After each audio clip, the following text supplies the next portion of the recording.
welcome to the Faith and Fandom podcast. Hector here, coming to you with the Artists Alley Aftermath edition for the Friends of the Brothers Boyd Comicon. Also for the Comicon with the longest name. But it was a good show. Lots of good things to talk about. I'm just going to jump into it. Coming to you from Labor Day. Sleepy Labor Day morning after a long weekend of con and adult life. But yeah. So if you aren't familiar with the Brothers Boyd, they are content creators from the New Bern-ish area of North Carolina. And they are a staple of Comic-Cons in our region. If you want to hear a more in-depth interview, look at the one that was just posted from Love Thy Nerd with Faith and Fandom, Josh Boyd, Conman. They make YouTube reviews of comics and cons and things like that. And Chris is frequently dressed as Silent Bob, and they're just been kind of a staple of the Comic-Con community for a hot minute. They were at my first little show that I hosted last year. They're always cool to me. And they were putting on a show. And as soon as they announced that they had a show that they were putting on, I, automatically wanted to go be there. And unfortunately, when they announced it, it was a weekend I was already booked for another show. And I say this with only a smidgen of, regret / bad taste. It was like I was low-key hoping that the other show would cancel so I could go to the Brothers Boyd show. And it did cancel, and I was able to go to the Brothers Boyd show. Just because I wanted to support. Anytime friends put on a first-time show, I want to be there because, that can be either a really good day or a really bad day. And I've been there for both. And, this was a good one. And I was pretty excited to be able to be part of the opportunity. It was a Labor Day weekend, so lots going on in terms of other stuff to get done and ready before I headed out. Star Wars Outlaws came out that day, so I went and bought my game and started loading it and left. And it was a little bit sad leaving a half-loaded Xbox game in the chamber there, but it was all good. This was also an area I've never been to. I don't think I've been further east in North Carolina, in that portion of North Carolina, than Jacksonville. So this was a new region, and this was also pretty much, for the most part, roads I'd never been down in terms of country roads and things like that. So it was kind of like when you're playing a new video game or whatever, and you unlock a map area, and on the map everything's gray, and you've got to kind of like make your way through it. It was like that. And it was pretty cool, like journey, chill vibes for the most part overall. Not a lot of stuff between point A and point B. There comes a point, which I regretted on my way back, that once I turn, there's nothing on my drive back for like 2 hours. But it was good. It was a good drive back. But on the way there, my GPS legitimately tried to kill me. That scene in The Office where the GPS tells Michael to turn right and Michael turns into a lake. Well, the longer I was driving on towards the con, the more traffic was backing up on Highway 70, which leads into the main area around New Bern and things like that to head to the show. And so my GPS, shows me alternate routes. And one of the alternate routes, like, was going to keep me to my original time almost. But it had a weird coloring on the road that I'd never seen before. And it had like a little disclaimer arrow. So I clicked on my GPS route and it says, warning, 8 miles of this road is dirt road. I was like, that's weird. Like, is that really a functional thing that they've just got a random 8 mile dirt road that they're going to throw me on? And how bad can it be if they're recommending it? And I kept looking at the traffic piling up, and it was starting to storm and all these things. And I'm like, you know what? It can't be that bad. I was wrong. It was absolutely that bad. It was so rocky and so rough. Now, when I'm traveling with my booth, there's a metal shelf in the back, or 2 metal shelves in the back, and they rattle constantly, so that's its own audible dissonance. But the bigger problem is my car is old. My car is a solid decade old and some change. And the front end of my car is legitimately held together by duct tape at the moment. I had a speaking engagement a few weeks ago, and the front end of my car just took a bump, and the entire right front side of my car is, not joking, held together by Gorilla Tape, actually. And as I went down this dirt road,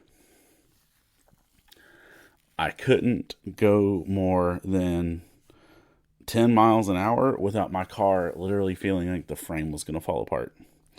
So I did still save some time, but I also gained a mountain of anxiety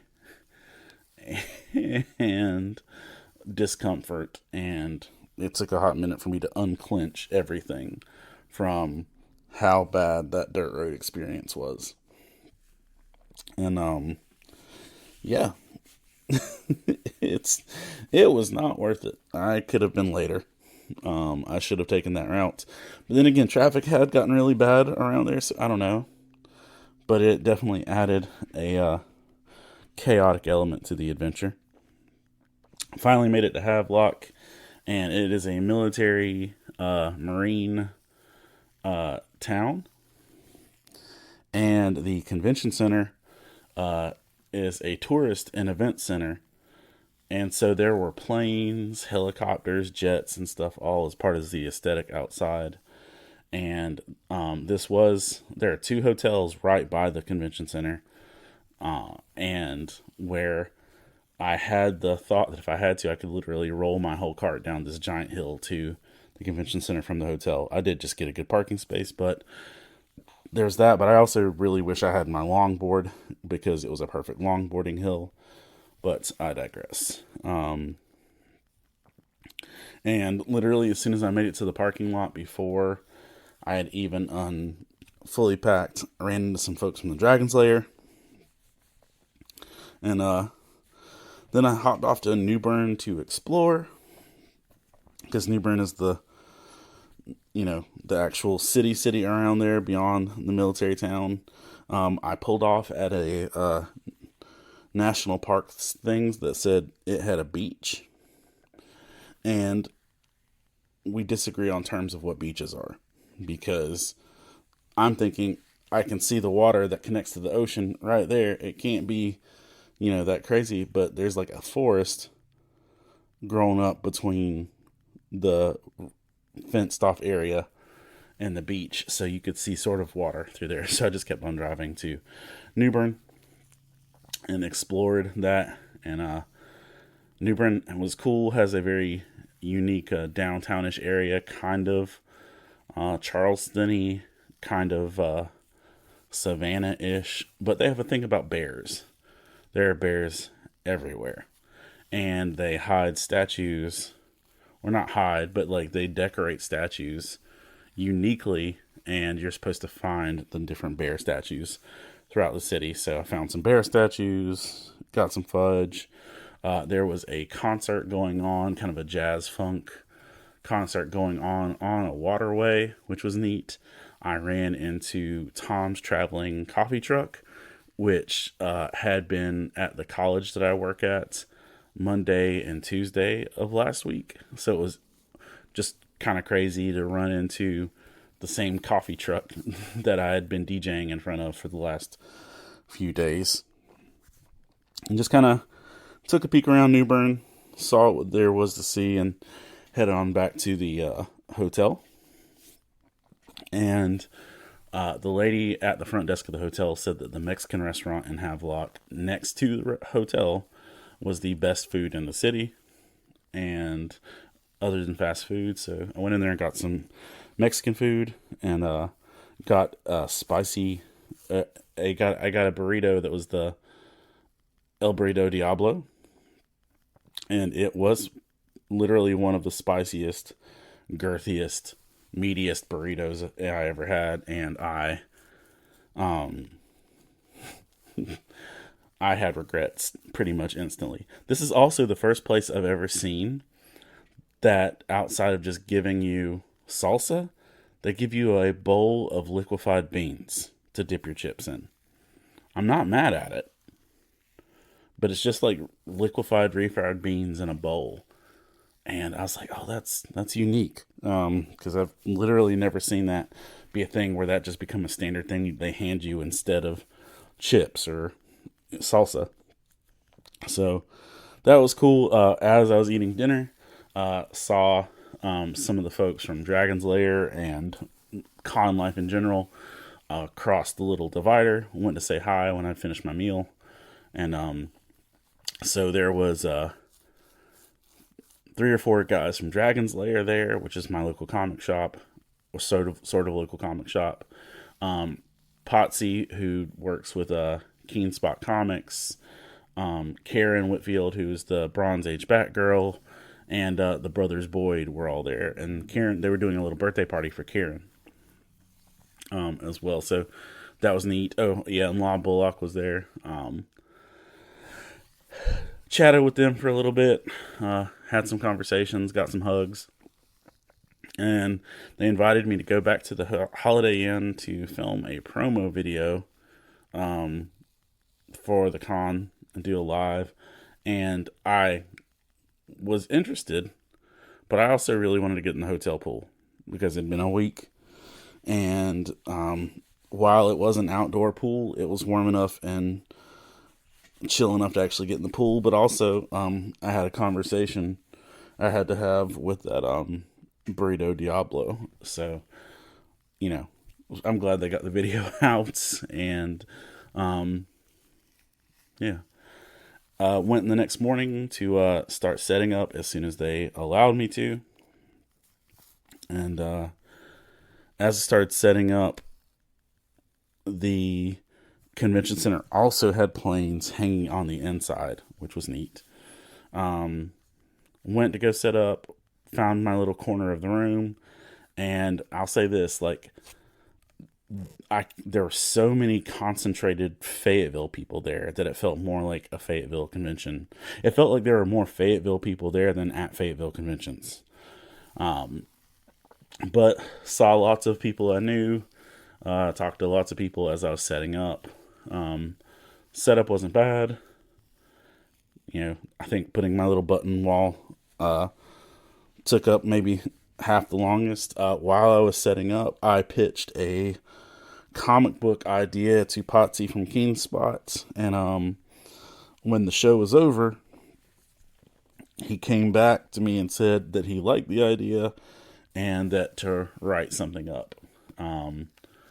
So I'm going to somewhere when I have some bandwidth actually sit down and write a 3-issue comic book arc for this story. And unlike Flockwood, I'm not going to hire anybody to draw it or anything yet, but I will write it out to see if it's a feasibility. It's an idea I had. It's one that kind of sparked out of a conversation with Brian Wingrove, and I've talked about it in some places, but we'll see if it makes it to the light of day. And as show kind of kicked off, this marks the first time ever that I was next to Ashley from Fangirling Over Jesus ever in our booths. Now, once upon a time when she was kind of air quotes shadowing, because she always knew what she was doing, when she set up with me in my booth at GalaxyCon Richmond, and that was a good experience, but it was a tight experience and did not give her a lot of room to move her merch. But this is the first time we were ever like legit next to each other, and it was really nice. Because normally at shows we'll talk to each other for a few minutes, go set up, and then say hi again at the end or something. And this time it was like got to talk to her through setup, through teardown, through the whole show, and it was a good experience actually getting to be close to my friend and have conversations. It was a good day with that. What wasn't a good day is the fact that she did not bring her dog Bucky, because apparently people get real offended that Bucky's not there. Now, I was looking forward to Bucky a little. I'm not the biggest dog person, but I do appreciate, good boys. But there were people who were like legitimately, taken aback and hurt feelings that Bucky wasn't there. And people would say throughout the show, "Oh, where's Bucky? I want to," and that one dude in Mandalorian who's like, "I would like to see the baby." Like, that was literally everybody that came up to Ashley's table was people missing Bucky and sad that Bucky wasn't there. But, and this isn't a negative, but the spacing was a little bit tight with what was in our booths and around our booths for Bucky anyway. So, it worked out. I was next to Ashley on my right, and I had kind of open space on my left, but also to my left was a booth called Kingdom Geeks, and I honestly didn't get to make it deeply into their table. I know that they had 3 tables worth of merch, and they had a lot of posters, a lot of bracelets, a lot of things like that. That was just standard geek fare. But they actually had something on the bottom of their banner that says about the intersection of faith and fandom, and it was weird to see those words in conjunction, not with me. Not in a bad way. It was just, interesting, and, that in the podcast I did with Josh earlier, he had mentioned that he put all 3 of us together because they wanted to kind of put similar things, and I was like, just started referring to it as Jesus Street, because you literally had to round Ashley's booth, my booth, and Kingdom Geeks in that process. But I think it was still, a good setup in that capacity. Yeah, I met a lot, outside of seeing a lot of Fayetteville people, I met a lot of readers and customers and conversations that I'd never met before, which was good. Being in a new area allows me that opportunity, so grateful for that. And I got to have some just really good conversations. There were people that were really excited about it, people that had a lot of questions. Talked to one young man who had been kind of held down. We talk about this a lot at the Faith and Fandom discussion panels. He had been held down from the concept that, he couldn't love anything nerdy and love God until he heard a Christian rapper say something about Super Saiyan. I'm like, buddy, there's a lot out there for you and a lot for it. And things were really good conversation-wise. I had one parent who just came up and was like, "I don't get this. Please explain this to me. I don't get it." And so I tried to explain it, and she wasn't really tracking. And so she had a little dude with her. I was like, what do you enjoy? What are your favorite things? And we talked about Zelda for a second, and we got on Tears of the Kingdom. And I explained, I was like, and I was explaining this to the mom and to the little kid at the same time. I was like, You know how in Tears of the Kingdom there is a world under the surface world called the depths, and the kid's like, yeah, it's really dark there. And I was like, right, it's really dark. And the only time that their light appears in the depths is if you take the time to plant bright blooms and put light where there's darkness. And you have that responsibility, et cetera, et cetera. And the little, 5 to 6 year old kid said, oh, it's like how we're with Christ. We're supposed to be lights in the world and shine in the darkness. And the mom's like, okay, I get it now. And so it was one of those things where you'll hear people say, okay, explain it to me like I'm a 5 year old when it comes to explaining hard topics. And it literally does take that sometimes, because we've built our minds so heavily on our presuppositions of knowing what we already know and not leaving room for anything else. And but it was a good conversationally. I didn't really have any necessarily negative interactions there. Maybe some awkward ones, but those are usually with people I know less than ones that I don't. Friend Katie came and hung out at the booth for a while and helped me draw and drew pictures for my little sketchbook. And this is the first time since I started doing my sketches that my little sketchy bookmarks thing is full, and actually full of ones that I feel good about. There was a really ugly Cody Rhodes and a really ugly Rhea Ripley and a dragon that I made for somebody that, was never going anywhere, and just some early ones I had sketched. And now about everything that's left in the sketchbook, I feel pretty good about. So I drew a bunch, she drew a bunch, and it was good. Just sitting there, like, drawing back and forth. It made me miss Vincent a lot. Having somebody just sitting in the booth drawing with me. And if you're not familiar, Vincent is my former friend and art partner from Faith and Fandom, who was with me for like the first 5 years of the ministry doing art at the booth and drawing and doing prints and stuff. So having two friends like right there to talk to was nice. The Brothers Boyd did a great job organizing this thing. They put it together exceptionally well. It was well organized. It was well planned out. Knew where our tables were. Everything was mapped out pretty well. They negotiated to get us an extra hour of setup time because some people needed more than 2 hours setup time. And realistically, I needed, the time. I like having extra time. When I host my little Comicon next week, I'm giving people Friday night and like from 6 a.m. on Saturday. But that's because I can, I have a key to the building and I can do that. And I don't have to work with the restrictions of an organization. But no, they just did a really great job organizing it, putting it together.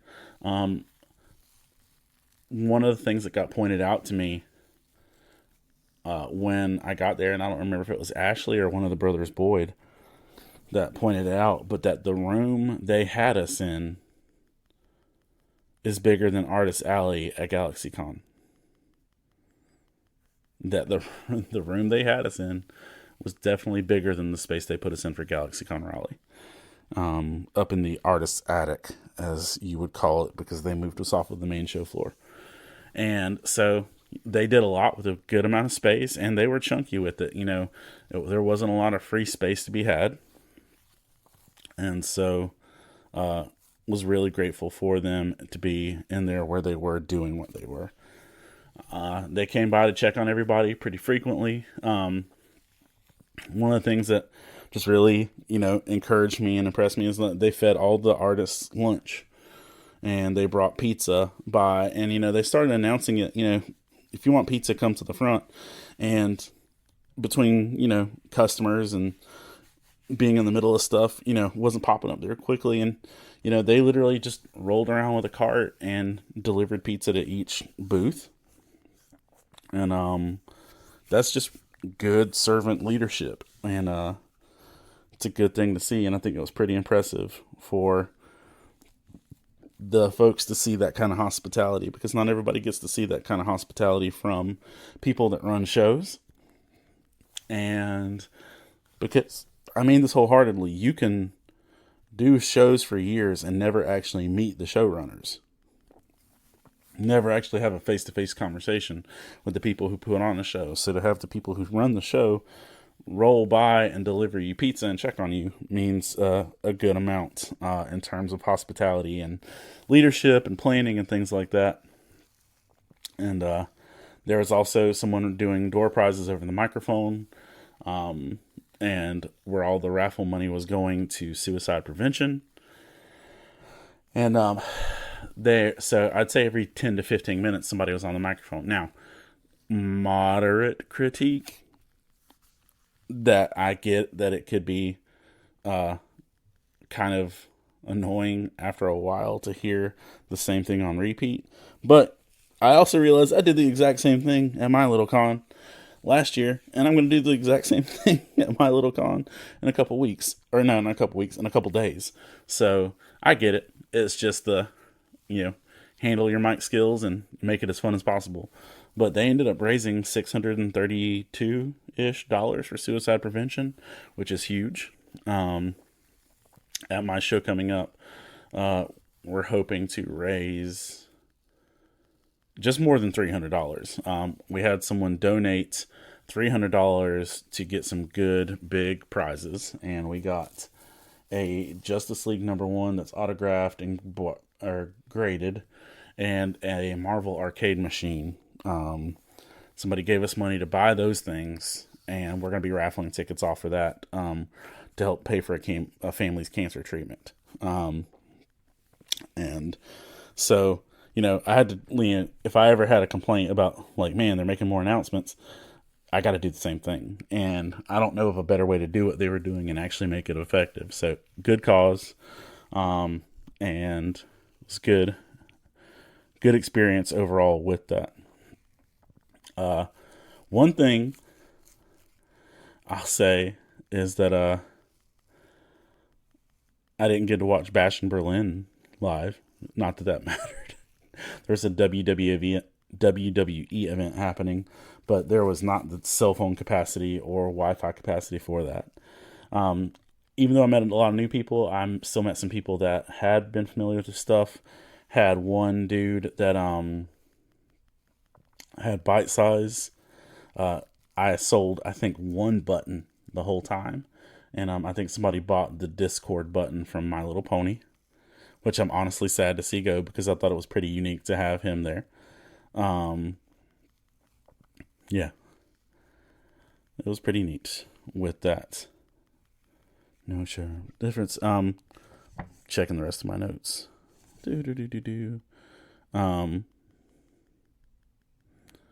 So one thing I did want to say is that and this is beyond just their own unique perspective on the show. I thought it was pretty interesting to have me fangirling over Jesus and Kingdom Geeks actually seeing that side by side.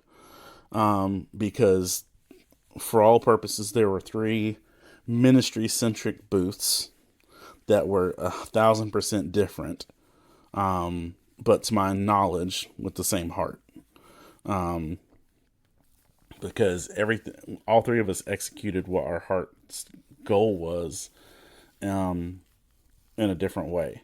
And it's easy for us to say, in a lot of situations, well, they don't do it the way I do it, so they must be doing it wrong. Not just in ministry, but in everything.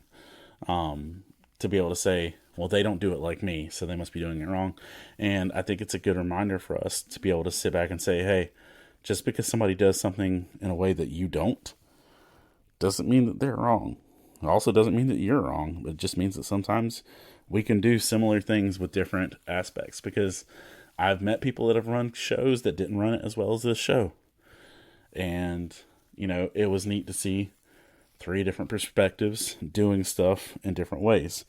And the lady from Kingdom Geeks came by and bought a book at the end. And I didn't make it buy her whole setup because by the time I tried to make it over there, we were kind of packing up. But it's just neat to see what's out there and that people are doing creative things with good hearts, whether it be from running stuff for suicide prevention, putting the show together, and how you do it. It's pretty neat overall to see all the different ways. I will say it felt like a short show because 11 to 4 is a kind of a small window. And by the time you would normally be getting tired, it's over. And also, I'll say this, that the convention center had decent coffee. Yeah.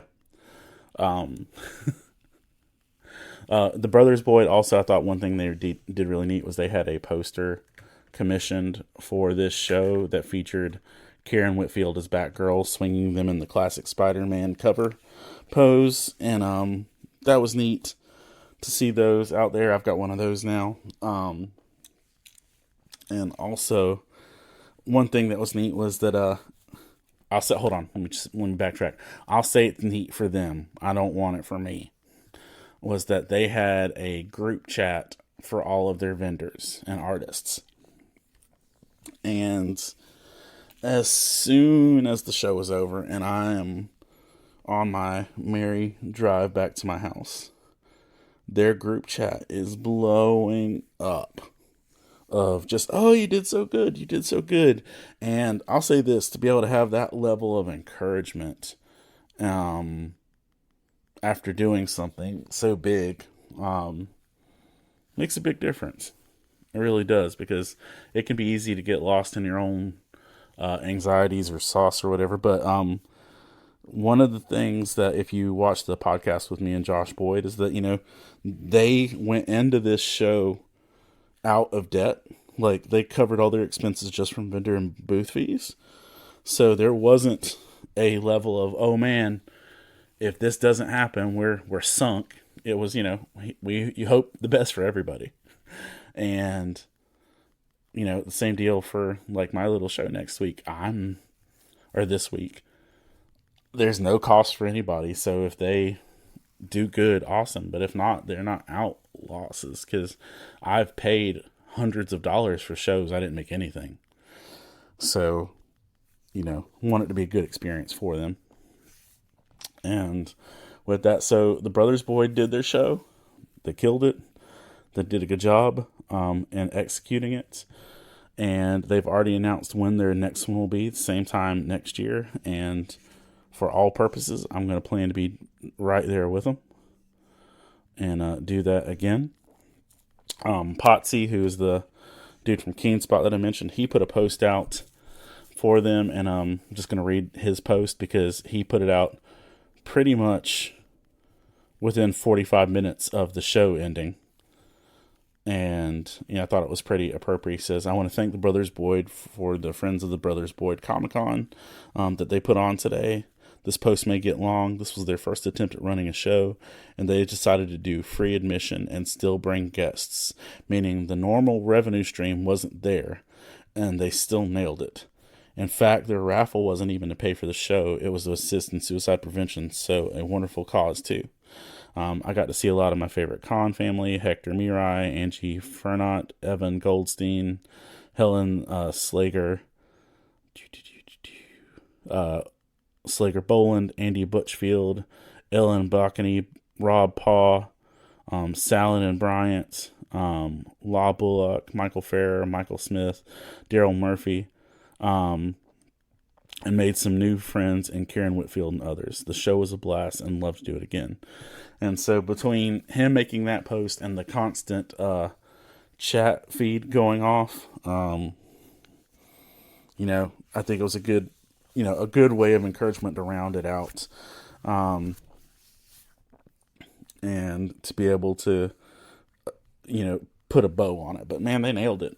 In terms of putting a first year show together, I don't think you could do much better, or do anything better, really. Keith Lee, when he rates food, he rates it based on what could be better. And, with where they were, circumstances they did, and what they did it, man, I don't know that you could do much better. Maybe add an hour, But again, that also depends on what the convention center is doing. But I feel like everybody had a pretty great day for what it was. The conversations I had were worth it. Just that little Zelda conversation was worth it. I also got to give kids a ton of Pokemon cards.